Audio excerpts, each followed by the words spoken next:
Olá, turma! Vamos acompanhar agora, nesta segunda aula de montagem de acabamento, os conceitos de cantos e nervuras. Então, o que é importante considerar quando a gente vê de cantos e nervuras? O fator mais importante, assim como a gente acabou de ver na espessura, é a massa interna de material entre as paredes e que vai ser necessário ser resfriado. Então, eu vou fazer um desenho para explicar melhor. Então, vamos considerar uma peça retangular. Essa peça retangular vai ter no seu centro, a gente pode desenhar aqui um círculo, e este círculo é o volume máximo de resfriamento dessa peça. Por quê? Porque o calor que está aqui no centro, ele precisa escapar. É bem improvável que ele escape nessa direção, porque daqui até aqui é um caminho mais longo. O mais provável é que ele utilize esta rota aqui ou esta rota aqui para escapar. Ou seja, quanto mais longe é a rota de escape de calor do centro da peça, maior são os efeitos de rechupe, os efeitos de empenamento, os efeitos de vazios. Todos esses efeitos associados a um resfriamento desigual na peça, tensões internas, a gente acabou de ver esses efeitos causados pela espessura, todos esses efeitos aqui vão corroborar para ter uma qualidade de peça inferior. Quando a gente projeta a peça, então a gente tenta buscar uma redução desta área aqui. Nós poderíamos, por exemplo, tentar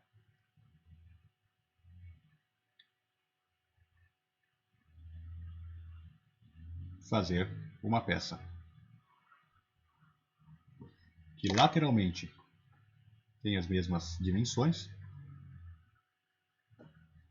mas que no seu centro eu consegui reduzir significativamente o volume de resfriamento. Assim, a distância para escape deste ponto aqui até as paredes é muito menor. Quanto menor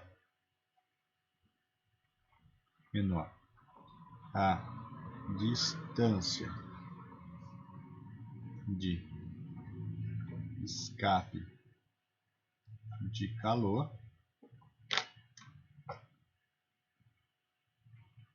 mais rápido o resfriamento,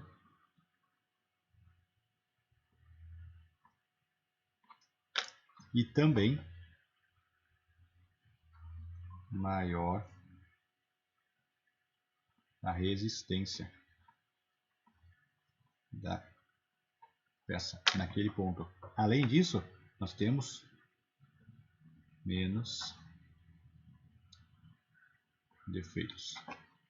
Então, é uma modificação de projeto onde a gente consegue reduzir o tempo de processamento, melhorar a produtividade, também melhorar a resistência da peça e também reduzir defeitos. Então é um ponto onde a gente consegue lucrar mais com peças de menor qualidade. Então observe como é importante este conceito de distância de escape, que é o menor caminho de escape de calor dentro da peça. Porém, se nós considerarmos que o centro da peça tem um espaço, vou desenhar de novo essa mesma peça aqui,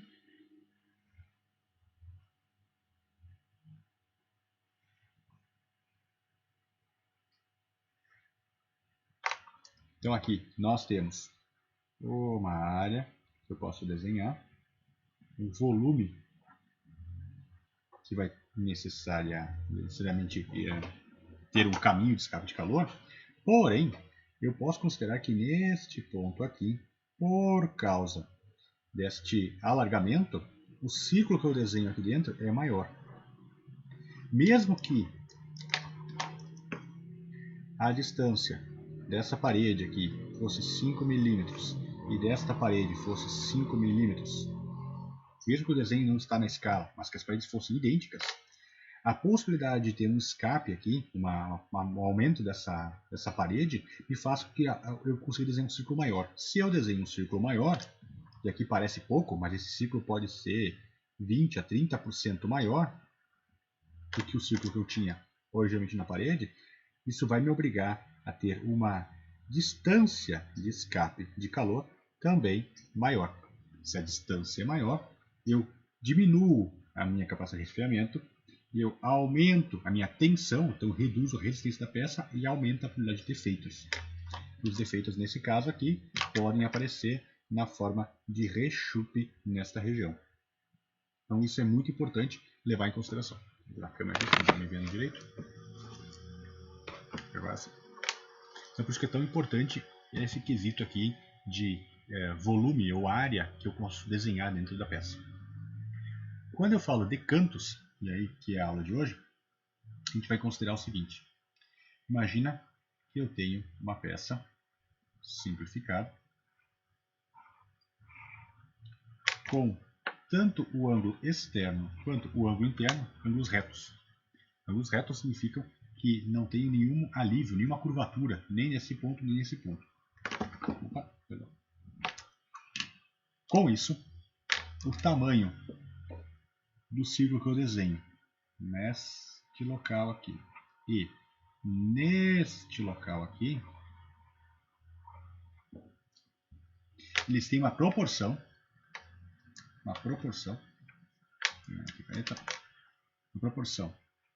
entre este aqui, apesar de estar mal desenhado, e se esse aqui é 1, a distância para fugir desse centro aqui, esse aqui é 1,4, essa distância. Então só isso já me aumenta em torno de 40% a distância que precisa, considerando esta parede aqui, x, do mesmo tamanho desta parede aqui, x. Já me coloca em 40% maior a distância para escapar o calor. O que eu posso fazer nesse caso? Como uma das características mais importantes que eu tenho aqui é a perda de resistência, se eu perco resistência, o que eu vou ter em relação a isso? Eu posso engrossar esta parede aqui. Eu fiz um raio, e este raio aqui é um raio semelhante ao raio que eu tenho dessa espessura. Tá? Então eu vou fazer que esse raio aqui, se essa parede tem 1, eu vou fazer um raio de 0,6 aqui. Se eu faço este raio aqui, já que esse é um ponto de concentrador de tensão, eu tenho tensão ali, é muito mais fácil quebrar esse canto aqui, então eu vou engrossar isso aqui. Ao adicionar esse 0,6 aqui, o tamanho do círculo que eu vou desenhar aqui dentro se tornou ainda maior. Quanto maior, este círculo agora tem 1,7 vezes o volume que eu tinha nesse círculo que eu tinha aqui. Então eu aumento em 70% o tempo para tirar o calor do centro da peça e, consequentemente, o tempo de resfriamento. Não é que o tempo de resfriamento é linear com isso, porque a equação, vocês lembram lá da aula de injeção, a continha que a gente faz para calcular o tempo de injeção, a espessura da peça é um expoente. Então, quanto eu aumento um pouquinho a espessura da peça, o tempo total aumenta muito, muito mesmo. Assim, se eu fizer um alívio aqui com o raio, consequentemente, eu vou estar aumentando a minha tensão aqui. Então, uma coisa que deveria ser para ajudar, acaba atrapalhando. Bom, mas eu posso fazer uma outra modificação aqui. Eu posso fazer um raio também na parte superior. Este raio aqui, também com 0,6, essa espessura. Com isso, eu vou acabar tendo uma peça que vai ter este formato aqui.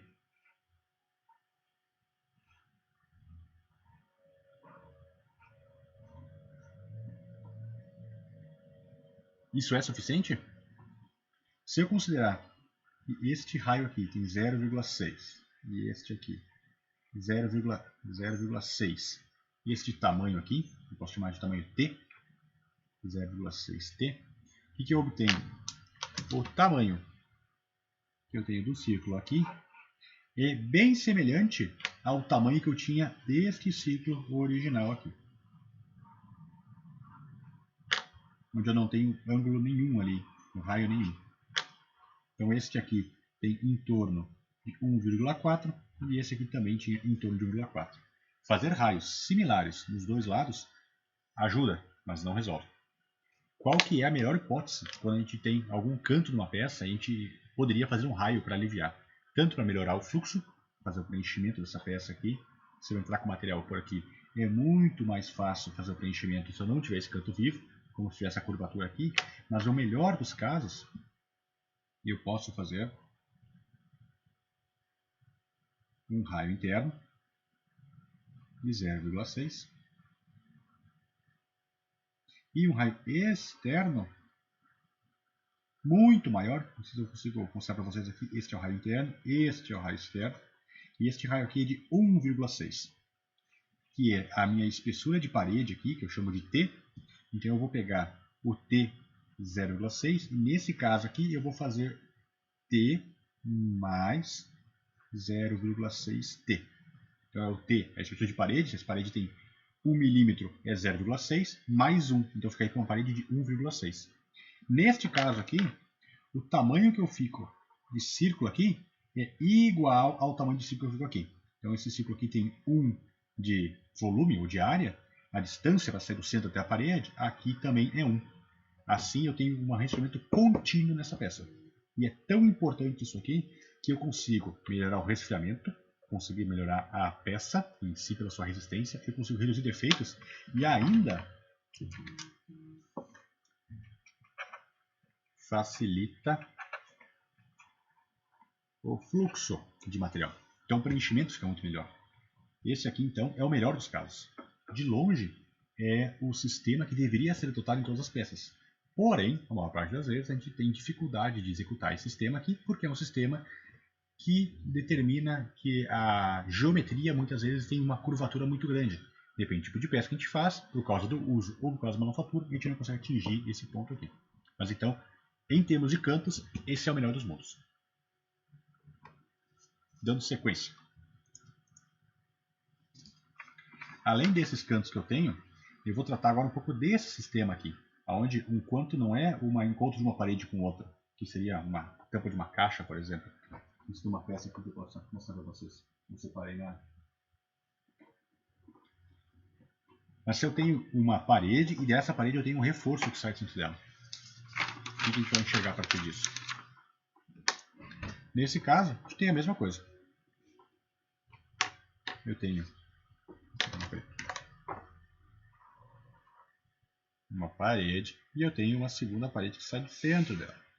Vocês já viram ali que aqui eu consigo fazer um círculo de tamanho 1 e aqui eu consigo fazer um círculo maior. Qual maior? Depende da dimensão dela, mas o principal ponto é que é muito difícil enxergar esse sistema com cantos vivos. A maior parte das vezes, como é um condensador de tensão, é muito fácil de quebrar esse encaixe aqui, esse pino para fora, por exemplo, a gente faz um raio dos dois lados. Qual é o problema do raio? O tamanho da área que eu vou conseguir enfiar aqui dentro agora desse círculo é enorme. Enorme. Tá? Como é que a gente consegue calcular isso? Se eu pegar o valor desse raio aqui, então R, e o valor desta espessura aqui, que eu vou chamar de T, e eu faço R, que é o raio, e divido por T, que é a espessura dessa parede aqui, eu vou ter um cálculo que é o concentrador de tensão nesse ponto. Quanto mais crítico esse valor de tensão, pior. Então eu sempre gostaria de ter isso aqui o menor valor possível. Se eu faço raios muito pequenos, e fica uma curvaturinha pequenininha aqui, isso aqui é um concentrador de tensão. Se eu faço raios muito grandes, isso alivia a tensão numa área maior, então eu tenho uma área maior para ser ponto para poder quebrar. Porém, isso aqui aumenta bastante o efeito deste rechupe que vai formar do lado de cá.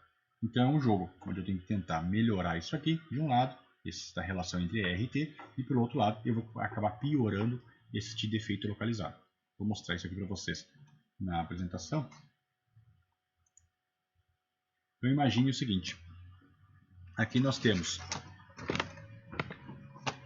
este raio relacionado a este ponto, e nós temos a espessura desta parede aqui.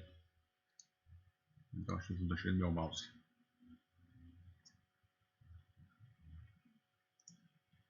Então eu tenho este raio aqui, que é idêntico em cima e embaixo, e nós temos a altura desta parede aqui, que é chamada de T. O que nós observamos então? Quando a gente aplica uma carga aqui em cima, para tentar quebrar essa paredezinha aqui, quanto maior este raio, mais firme é. Então digamos que aqui eu tenho 1 milímetro de espessura dessa parede. Se eu tenho 1 milímetro, e eu considero que este raio também tem 1 milímetro, se eu fizer a razão de 1 dividido por 1, a razão de R por T é 1. Neste caso, a minha resistência aqui está acima. Esse aqui é o fator de concentração de tensão. Quanto maior este valor aqui, mais resistente é. Então, botando um raio igual à espessura da parede, eu tenho uma resistência maior do que 1. Então, tenho 1,2 praticamente aqui. Então, quer dizer que eu aumentei a minha resistência em 20% pela adição deste raio. Se eu fizer um raio que é muito pequeno, tá? Perdão, é menos 20%, isso aqui é negativo. Então, o concentrador de tensão, quanto mais concentrada a tensão é. Então, eu diminuí a minha resistência em 20%. Qual é que seria o ótimo, né? Em relação à resistência da parede em si. Então, a parede, eu consigo quebrar ela com 50 kg, por exemplo. Se eu tentar quebrar ela aqui no meio. Seguro desse lado e vou tentar forçar no meio. Vou precisar de 50 kg. Se eu tenho este raio aqui, tentar quebrar este raio aqui, na verdade, eu diminuí em 20%. Então, vai ser 40 kg para conseguir quebrar ela. Quanto menor o raio, maior a dificuldade. Então, digamos que esse raio aqui não é mais 1. Eu faço um raio bem pequenininho. 0,2. Então, eu peguei 0,2, dividi por 1, fico com 0,2. Neste caso aqui, o meu concentrador de tensão jogou lá para cima, está acima de 2. Então, se eu precisava 50 kg para quebrar essa parede aqui, eu vou precisar de menos de 25 kg para quebrar esta parede aqui. Então, a minha proporção, a minha relação entre elas piorou. Quando eu pego este raio aqui, faço esse raio maior do que essa parede, tem valores maiores do que 1 aqui, aqui perto de 1,4 eu já tenho a mesma resistência entre o meio da parede e a facilidade de quebrar esse canto aqui. De novo, o problema disso é que é um concentrador de tensão e esse concentrador de tensão vai acabar criando um rechupe neste lado aqui, além de poder gerar um defeito visual. Eu posso ter manchas, posso ter marcas, posso ter bolhas vazios nesse centro aqui. Então eu tenho que tomar cuidado com isso. Se eu posso fazer neste lado oposto aqui, onde eu tenho este pino, eu posso fazer um dente, por exemplo, aqui, ou um rebaixo. Isso vai tirar um pouco de material dessa região aqui, então ela vai ficar mais fina. Ficando mais fina, talvez seja mais fácil de resfriar, certo? Outra possibilidade é que no molde, vou trocar o ponteiro aqui, no molde, eu pego esta zona aqui e aumento o resfriamento dela. Aqui, aqui e aqui. Por quê? Porque eu tento evitar que esta área aqui tenha muito calor, e tendo muito calor, ela demore muito tempo para resfriar, fazendo que eu tenha mais cristalização e com isso gerando mais defeitos de tensão. Então, se eu resfrio melhor essa parte aqui, eu posso reduzir isso. A gente viu lá na parte de espessuras de parede, tinha um slide sobre a questão do resfriamento. Certo? Vamos voltar para a nossa prancheta aqui. Então, cantos, eu tenho essas duas situações, onde eu tenho um encontro de duas paredes, ou então eu tenho uma parede onde tem uma nervura, um reforço ou algum item que sai a partir dela. São essas duas únicas possibilidades de característica. O que é importante saber é que este volume intermediário, esse volume de perda de calor ali, ele tem que ser o menor possível. Quanto menor ele for, mais fácil vai ser de a gente garantir as propriedades da peça e ainda reduzir o custo. Vamos pensar em nervura agora. Para nervura eu vou mostrar a apresentação para vocês. Vou colocar aqui. Daqui é a apresentação de nervuras. A parte de curva de cantos, vocês também têm na apresentação, está no Moodle para vocês acessarem. Em primeiro lugar, por que a gente utiliza uma nervura, um reforço numa peça? Tem duas funções principais. Primeiro, nós podemos ter um ponto na peça onde é bem difícil fazer o preenchimento. Neste ponto, onde é difícil fazer o preenchimento, uma das possibilidades é eu fazer uma nervura. E essa nervura vai engrossar um local apenas da parede, não tudo, ou facilitar uma mudança de direção do fluxo, e com isso eu melhoro a fluidez naquele local. Segundo, se eu tenho uma parede que ajuda a restringir a movimentação, isso aumenta a rigidez. A peça fica com maior rigidez, é mais difícil de flexionar e quebrar aquele ponto. Então a gente pode ver alguns exemplos aqui. Entre os exemplos, nós temos esse canto aqui. Então observem este canto aqui. Ele cai bem na característica de canto que nós discutimos há pouco, onde eu tenho um raio interno, um raio externo. E para manter a curvatura, o raio interno tem uma relação menor, tem um valor menor do que o raio externo. E aí a gente consegue manter sempre a mesma espessura. Porém, pode ser um ponto de difícil preenchimento isso aqui. Como tem esse ponto de split, eu posso fazer algumas artimanhas aqui. Então eu aumento a quantidade de nervuras nas paredes. Nervuras são essas outras paredes que seguram aqui. Tudo isso que eu estou marcando são nervuras, tá? É alguma coisa que segura a parede, como este aqui, e que evita que esta parede que está na vertical aqui, esta parede vertical, consiga se movimentar de um lado para o outro, aumentando a resistência dela. Então eu consegui evitar que isso aqui se movimente e quebre mais fácil. Tá? No exemplo desse balde aqui, observem essa quantidade de nervuras que nós temos aqui nesse fundo do balde, e além disso a gente tem duas nervuras laterais. As nervuras do fundo do balde nós chamamos de nervuras radiais. Radial significa em círculo, tá? Por causa são os raios aqui da peça. Então a gente faz vários círculos aqui que aumentam essa resistência, evitam que ela se deforme, e além disso nós temos estas linhas aqui, estas linhas que são raios de sol a partir do centro. Se a gente localizar o ponto de injeção, é bem provável que ele esteja no centro da peça. Por estar no centro da peça, este é o ponto que vai ter maior tensão aqui. E o que eu quero se o ponto de injeção está aqui no centro? Eu quero que rapidamente o material que está aqui escoa para as paredes para poder preencher elas. Então uma das formas de fazer isso é fazer esses raios, que além de ajudar a aumentar a rigidez de flexão, para a gente não colocar nada no fundo dessa bacia, desse balde aqui e ele entortar, além disso ele facilita o escoamento do material, então ele também aumenta a fluidez. Então ambas as coisas estão funcionando aqui, tanto esses círculos, que são nervuras radiais, quanto essas linhas, que são nervuras convencionais. E além disso nós temos essas duas aletas aqui, então uma, duas, aqui a gente enxerga uma, e aqui tem uma também, que são também nervuras de um tipo específico, nervuras de apoio, como esta aqui também nervura de apoio, que serve para que uma parede tenha algo que encontre ela e dificulte esse movimento lateral aqui. Então é para quê? Para a gente não pegar o balde e ele amassar as laterais. Depois disso a gente tem um outro objeto aqui que é bem comum, que ele é feito praticamente só de nervuras, que são essas caixas de feira, caixas de carregar materiais, né? Porque ela faz uso da nervura como estrutura. Então eu consigo reduzir ao máximo a possibilidade de uso de material, eu coloco o material no mínimo local possível e aumento consideravelmente a rigidez dela. Então eu consigo botar bastante carga aqui e ser uma peça leve. Então são as três possibilidades aqui. Em peças técnicas, isso aqui é uma carcaça de monitor. Em uma peça convencional, não de utilidade, então carcaça de monitor, esse balde aqui, e até uma peça que é de baixo custo, mas que tem que ter alta resistência, como esses sistemas aqui. Então vocês podem imaginar que há uma dificuldade de preenchimento, tá? Porque olha, imagina a quantidade de voltas que o material tem que fazer ali para conseguir preencher qualquer ponto, né? Ele vai fazer muito zigue-zague, então ele vai perdendo pressão. Cada vez que ele faz uma curva aqui, ele perde pressão. Então com isso, em geral, eu tenho que aumentar bastante a pressão de injeção para fazer esse tipo de peça aqui. Mas se eu faço esses caminhos aqui facilitados, isso me ajuda a fazer o escoamento do material em toda a peça. A gente tinha visto antes essa possibilidade de eu ter uma parede e de ter uma outra parede, e entre elas eu tenho um volume aqui, uma área que vai adicionar calor, então esse volume aqui. E para achar esse tamanho ótimo aqui, eu posso considerar a relação entre, vou trocar a cor aqui, fica mais fácil, a relação entre a espessura da parede e a espessura do reforço, da nervura. Então este volume aqui, esta área, que eu vou chamar de D, eu faço uma relação entre este raio aqui, a gente já viu que quanto mais a gente aumenta, mais aumenta isso aqui, quanto que é o ponto de largura desta parede e quanto que é a largura desta parede aqui.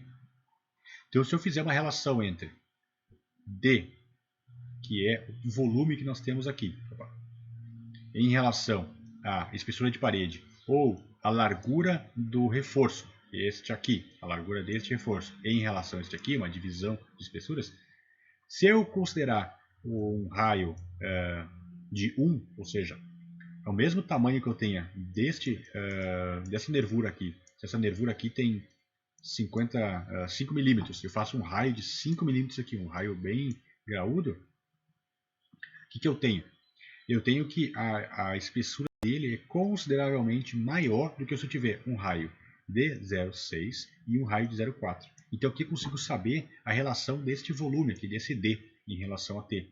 Esse volume D é, se eu tiver uma relação de 0,7, ou seja, uma parede, a parede tem 1, e isso aqui tem 0,7 de espessura, certo?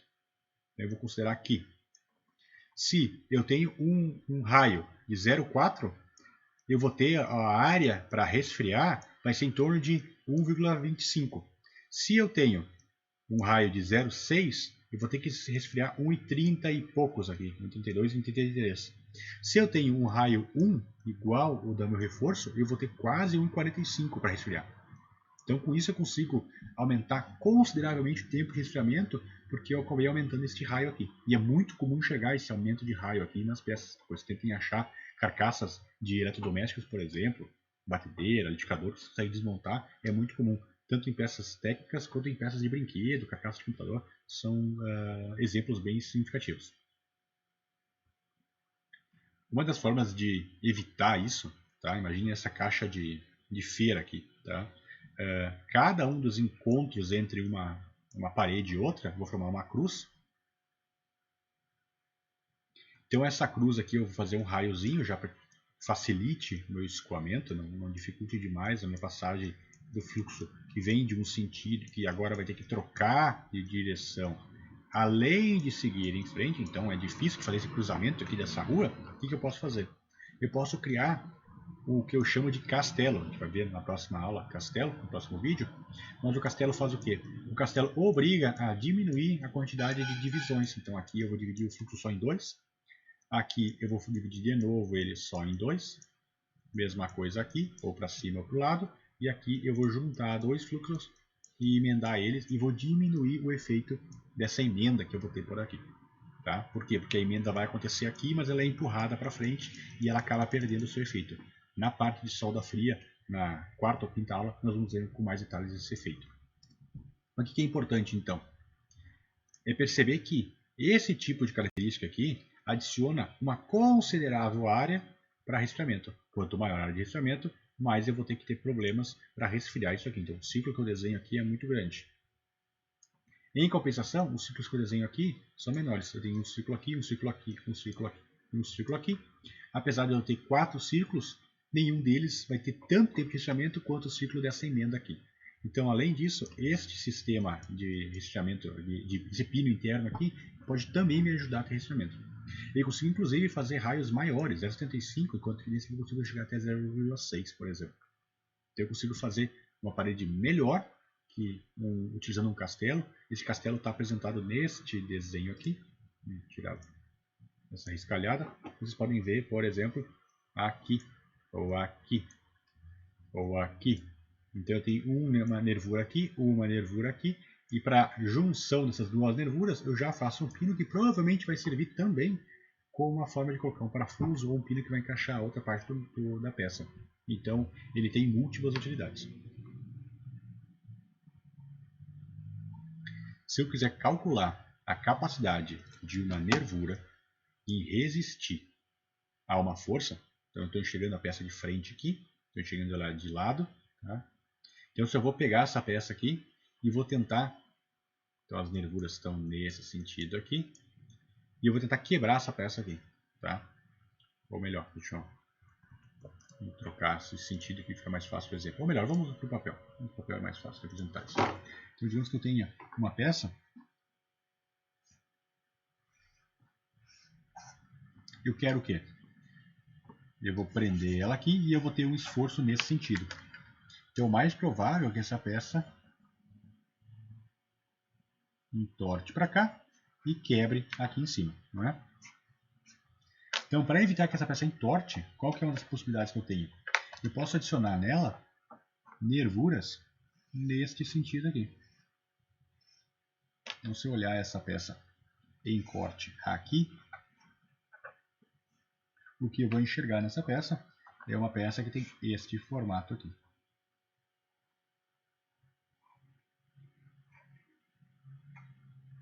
Porque agora eu não tenho somente essa espessura para quebrar, e eu vou ter que quebrar também essas nervuras pelo comprido, não de lado, pelo comprido. Não vou separar assim as nervuras.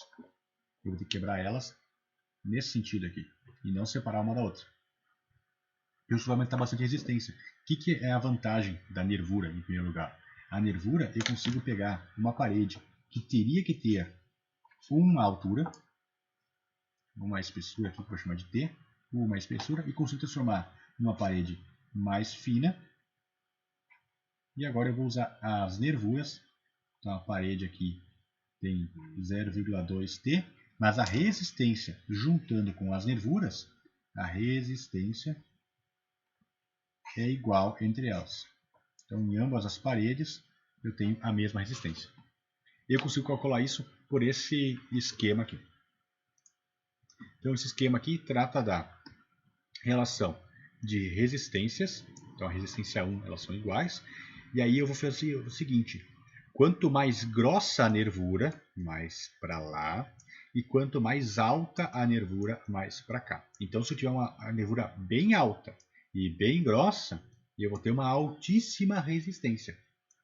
Quanto de resistência? Bom, essa resistência ela pode ser relacionada a uma continha que a gente faz aqui entre o comprimento que a peça tem, na outra imagem, não, o comprimento da peça, esse raio da nervura aqui, que é o nosso E, e o Q, que é a nossa relação de número de nervuras que a peça tem. Então, o Q é quantas nervuras a peça tem em uma dado espaço. Tá? Isso aqui tem um material complementar para vocês enxergarem. Mas o que é importante de ver aqui? Tá? Quanto maior a nervura, então uma parede que tenha 10 de altura as nervuras em quase 9 de espessura, ela tem a mesma relação de resistência do que uma parede sem nervura e sem nenhuma nervura. Ou seja, eu consigo fazer uma relação de diminuir em praticamente 10 a 20 vezes a relação entre a resistência de uma parede grossa e uma parede fina com nervuras. Então essa continha aqui, eu consigo calcular essa proporção de uma em relação à outra. Eu vou fazer uma aula exemplo mostrando a conta disso aqui. Eu aprendi no Excel, fica mais fácil, a gente joga os dados lá e vai vendo. A gente vai subindo a altura, tá? Então isso aqui eu tenho tabelado no Excel. A gente vai subindo a altura da nervura e a gente vai vendo quanto equivale a esta parede de resistência. Então, isso é bem interessante. É mais difícil olhando no gráfico, porque eu tenho que calcular os pontos aqui. Mas olhando no Excel e sabendo as continhas, fica mais fácil. Voltando para a nossa discussão aqui. Uma das formas comuns de nervuras é só essa nervura no centro aqui, que vai ajudar a evitar uma compressão, por exemplo, entre essas paredes aqui, ou então essas nervuras longitudinais aqui vão evitar que essa peça quebre, como eu mostrei no exemplo anterior, mas existe um tipo de nervura, tá? Então, por dessa nervura aqui, eu tenho um acúmulo de calor em alguns pontos, que vai acabar causando rechupro. Uma das formas de resolver isso é o que é chamado de espessura constante. Espessura constante, a parede da peça se curva formando a própria nervura e volta. Então, obviamente, eu não tenho mais uma parede constante, uma face constante, eu não tenho uma face lisa mais, mas a espessura constante vai facilitar com que eu tenha uma espessura constante. Esse tipo de nervura aqui, lembra da regra dos raios, um raio menor aqui, um raio maior aqui, um raio menor aqui, um raio maior aqui, para ter espessura constante. A nervura de espessura constante ela é extremamente resistente e ela é muito semelhante a este exemplo da caixa térmica aqui. Se eu considerar estas nervuras aqui embaixo ou essas nervuras aqui, tá? Elas não deixam de ser essa nervura de espessura constante, onde tem uma espessura constante da parede, a parede se deforma e faz curvas, e essas curvas vão adicionar rigidez para a peça. O exemplo mais comum é uma garrafa. O fundo da garrafa PET ele tem aquele formato que a gente chama de pérola, onde tem aqueles 5 dedos que saem dela. Aqueles dedos são curvados porque as curvaturas da garrafa, que na verdade é o lado inverso, né? Então isso aqui é uma garrafa em corte, eu tenho um pedaço aqui, faz mais um para cima, tem mais um aqui, então eu tenho 5 dedos em raio, né? Então eu enxergo o ponto de injeção no centro da peça, eu tenho um dedo aqui, um dedo aqui, um dedo aqui, um dedo aqui, um dedo aqui. Onde tem isso aqui é mais baixo, isso aqui é mais alto. Esse sistema aqui é um sistema de espessura constante. É uma nervura de espessura constante e uma peça que é soprada. Então ela é muito comum, a gente enxerga isso em peças de extrusão sopro também, potes de shampoo muitas vezes eles têm curvaturas no fundo para facilitar a resistência caso a gente caia com esse pote de shampoo no chão e ele não estoure. Então é uma forma de manter a espessura constante e eliminar qualquer possibilidade de ter um ponto de tensão, que seria essa curva, esse encontro de duas paredes, e por fim ter também a função de nervura, a função de reforço, sem ter que adicionar um elemento. Então, por exemplo, em sopro eu não poderia fazer uma nervura como essas aqui, bota esses dentes aqui em extrusão sopro ou injeção sopro, mas eu consigo fazer facilmente essas modificações de espessura aqui para garantir uma resistência maior, uma maior rigidez, uma maior resistência ao impacto, sem ter que apelar para outro processo ou então sem ter que aumentar meu custo, certo? Além das nervuras que a gente normalmente encontra, eu posso ter uma nervura de canto, e essa nervura de canto tem como função o material que está escoando nesse sentido aqui.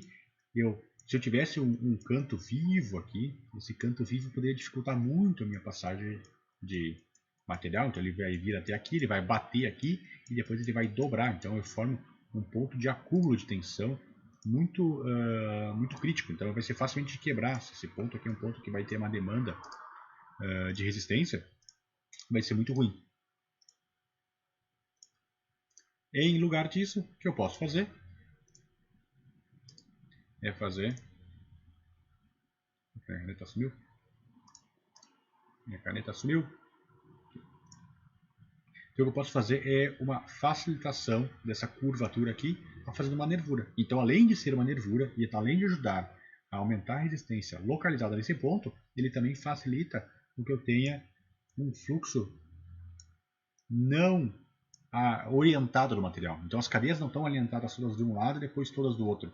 Então ali eu consigo embaralhar um pouco elas, e ao embaralhar essas cadeias eu consigo reduzir o efeito de empenamento, de rechupe, eu consigo evitar a formação de pontos de tensão, e eu também evito que eu tenha um direcionamento do material, e forme, muitas vezes, se o material é semicristalino e o molde é polido, eu consigo ver umas manchas, umas marcas, muitas vezes, de fluxo ali, eu consigo eliminar isso, porque agora eu criei um ponto de vórtice, um ponto de mistura das cadeias naquele canto ali.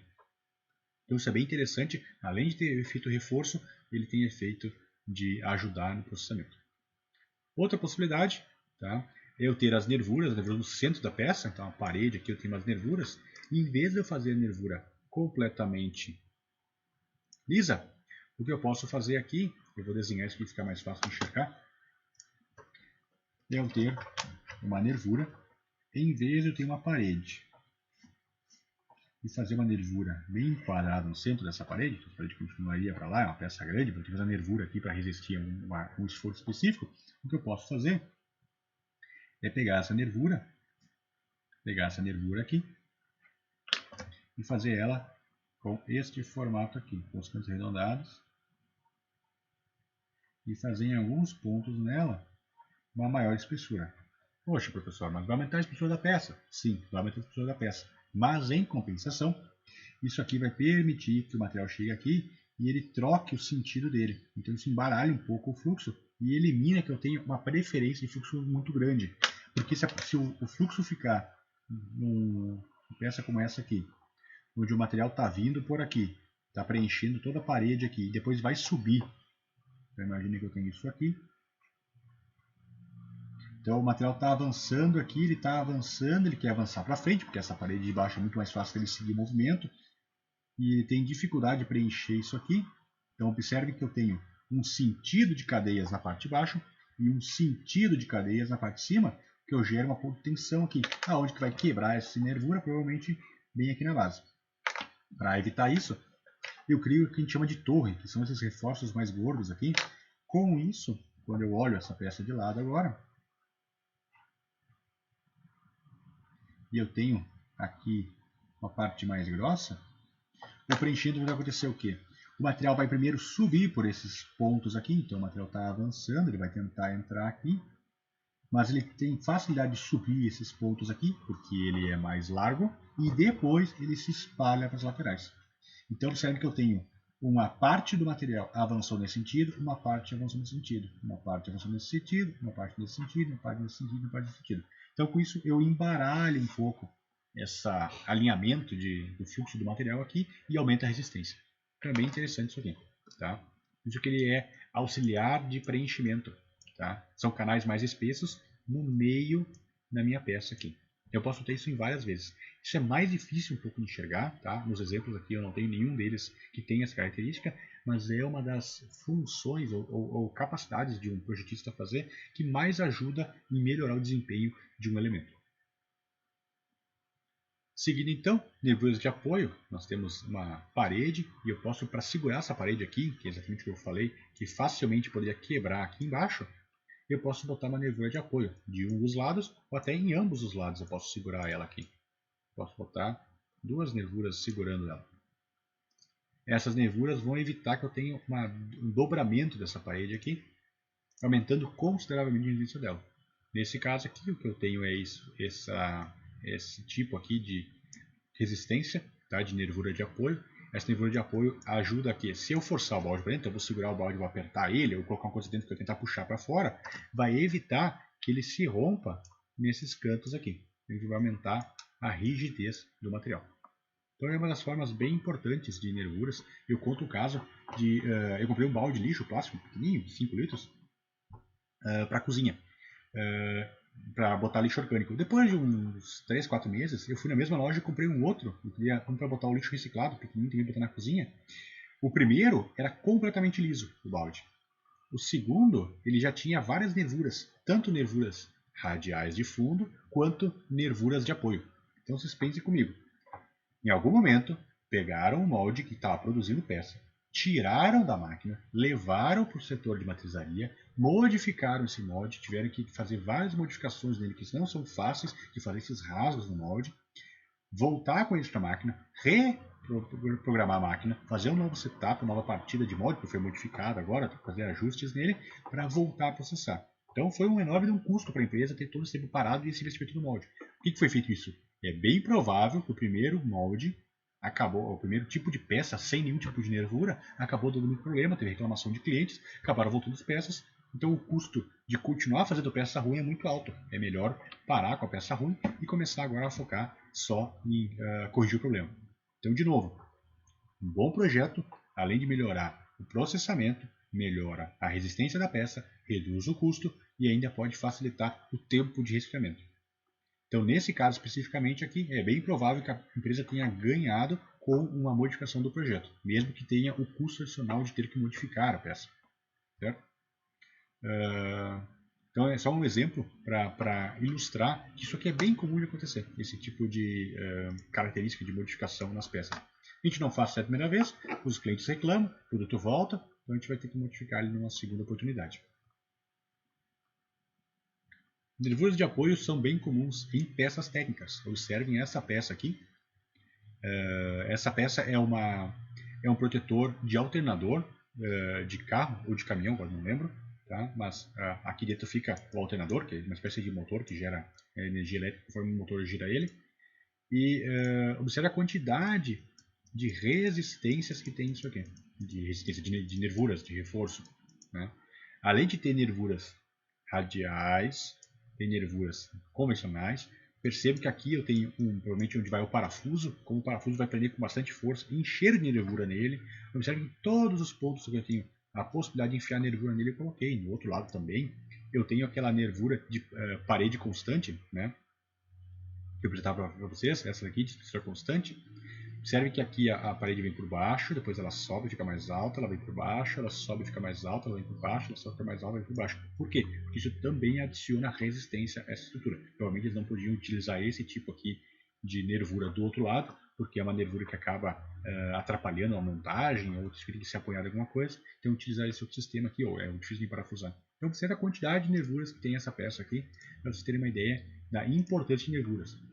Todas elas são calculadas, provavelmente, é uma peça técnica, ela tem que ter uma boa resistência, então isso aqui conseguiu fazer uma parede, isso aqui é nylon de fibra de vidro, então tem uma dificuldade já de injetar isso aqui, de preencher todos esses pontos aqui, então elas foram calculadas, elas não terminam reto, elas vão acabando com um ângulo em relação ao tamanho final, né?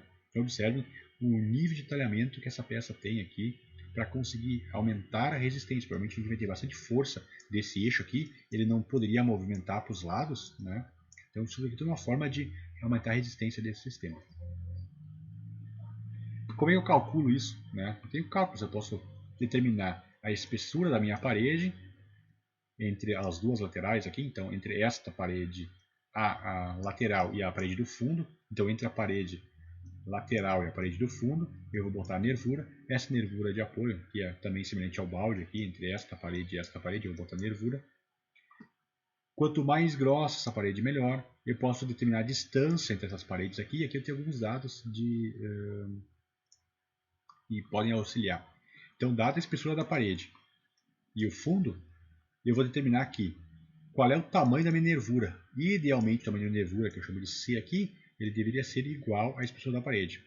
Quanto que é o comprimento da minha nervura? 2 vezes o tamanho da parede. Quanto que é a espessura desse cara aqui? Entre a metade e 0,75 da parede. Para quê? Para evitar ficar com muito material acumulado aqui, nesse ponto. Então eu vou tentar fazer o menor possível, 0,5. E quanto que é a distância entre uma nervura e outra, que eu chamo de F? 2 paredes e meia. Então se eu tenho aqui 10 milímetros de espessura, uma parede grossa, o que eu vou fazer? Eu vou ter que botar a cada 25 milímetros no mínimo entre essas paredes aqui, entre essas nervuras.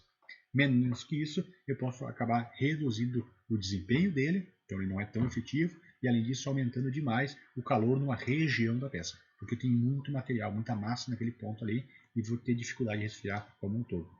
Então, é só uma formulazinha, um guia para facilitar esse sistema aqui, certo? Então eu te encerro essa segunda aula por aqui, e na próxima a gente vai ver um pouco mais sobre castelos. Castelos nada mais são do que os elementos que a gente viu aqui no início. São esse tipo de elemento aqui, que são um pino, um furo, e esse pino com furo, né, é um tubinho, e ele tem as suas nervuras na lateral, e ele tem uma função específica. Então espero que tenham aproveitado.